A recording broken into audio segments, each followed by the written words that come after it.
Welcome to new TV Telugu. ఇప్పుడు AP top 10 చూద్దాం. కేంద్ర ప్రభుత్వం అనుసరిస్తున్న కార్మిక ప్రజా వ్యతిరేక విధానాలను ప్రజలు తిప్పికొట్టాలని సిఐటియు ఏఐటియుసి జిల్లా నాయకులు టి అరుణ్, టి మధు పిలుపునిచ్చారు.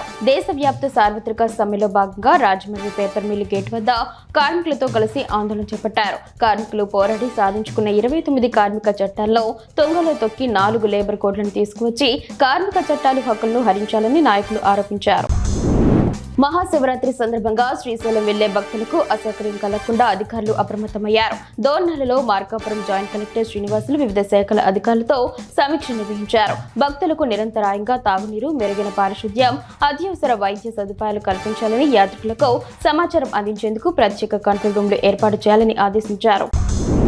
కార్మికులు తమ సమస్యల పరిష్కారం కోరుతూ దేశవ్యాప్తంగా సార్వత్రిక సమ్మెకు పిలుపునిచ్చారు. అయితే చిత్తూరు జిల్లాలో ఈ సమ్మె ప్రభావం ఏమాత్రం కనిపించలేదు. బస్సులు, రవాణా వాహనాలు, స్కూల్ బస్సులు, ఆటోలు యథావిధిగా రాకపోకలు కొనసాగించాయి. మరోవైపు వామపక్ష పార్టీల నాయకులు అక్కడక్కడ తమ నిరసన తెలియజేశారు.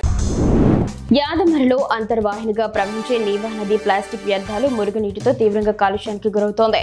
నదిలో నీరు నిల్వ ఉండి దుర్వాసన వస్తుందని, దోమలు పెరిగాయని స్థానికులు ఆవేదన వ్యక్తం చేస్తున్నారు. ప్లాస్టిక్ తొలగించి మురుగునీరు నదిలో కలవకుండా చర్యలు చేపట్టాలని ప్రజలు కోరుతున్నారు. నల్లజర్ల మండలం చీపురుగూడెం గ్రామంలోని శ్రీ తుమ్మలమ్మ తల్లి ఆలయ కమిటీ చైర్మన్, జనసేన సీనియర్ నాయకులు తలంశెట్టి శ్రీనివాస్ తమకు ఆలయ విషయంలో అన్యాయం జరుగుతుందని ఆవేదన వ్యక్తం చేశారు. ఆలయం వద్ద మాట్లాడుతూ ఈ ఆలయాన్ని తమ వంశస్థులు మరికొందరి సహాయంతో నిర్మించామని, అయితే ప్రస్తుతం తమకు అన్యాయం జరుగుతుందని ఆయన వాపోయారు. ఆలయ విషయంలో న్యాయం జరగాలని, పూజా కార్యక్రమాలు తమ పర్యవేక్షణలో జరగాలని ఆయన కోరారు.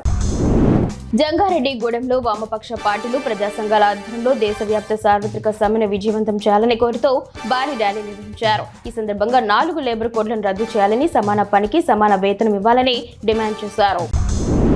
జంగారెడ్డిగూడెంలో బుధవారం జరిగిన మున్సిపల్ కౌన్సిల్ సమావేశంలో 5వ వార్డు కౌన్సిలర్ కరుటూరి రమాదేవి స్థానిక బైనేరు శివాలయం సమీపంలోని డంపింగ్ యార్డ్ సమస్యపై తన ఆవేదన వ్యక్తం చేశారు. ఈ సమస్యను కౌన్సిల్ సమావేశంలో ఎన్నిసార్లు ప్రస్తావించినా పట్టించుకోవడం లేదని ఆమె వాపోయారు. ఈ సమస్య పరిష్కారంపై దృష్టి సారించాల్సిన అవసరం ఉందని ఆమె సూచించారు. కావలి మండలం ఆముదాల దిన్నెలో కాటా శ్రీనివాసులు రెడ్డి లేఅవుట్లో విజిలెన్స్ అండ్ ఎన్ఫోర్స్మెంట్ అధికారులు తనిఖీలు నిర్వహించారు. ఈ తనిఖీల్లో సుమారు 2,66,265 రూపాయల విలువైన 54.90 క్వింటాళ్ల రేషన్ బియ్యాన్ని అధికారులు స్వాధీనం చేసుకున్నారు. శ్రీమన్యం వెంకటకృష్ణయ్య అనే వ్యక్తి అక్రమంగా రేషన్ బియ్యాన్ని నిల్వ చేసినట్లు అధికారులు గుర్తించారు. ఈ నేపథ్యంలో కావలి రూరల్ పోలీస్ స్టేషన్లో కేసు నమోదు చేయబడింది. ఈ ఘటన స్థానికంగా సంచలనం సృష్టించింది.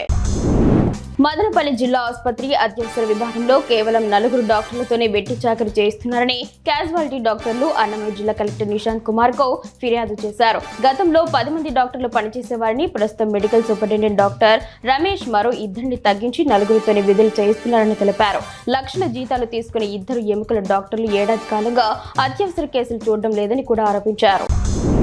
ప్రజలు ఎక్కడ పడితే అక్కడ మోటార్ బైక్లను తాళాలు, నెంబర్ ప్లేట్లు లేకుండా ఉంచడం వల్ల దొంగతనాలు జరుగుతున్నాయని మార్కాపురం పట్టణ సీఐ సుబ్బారావు అన్నారు.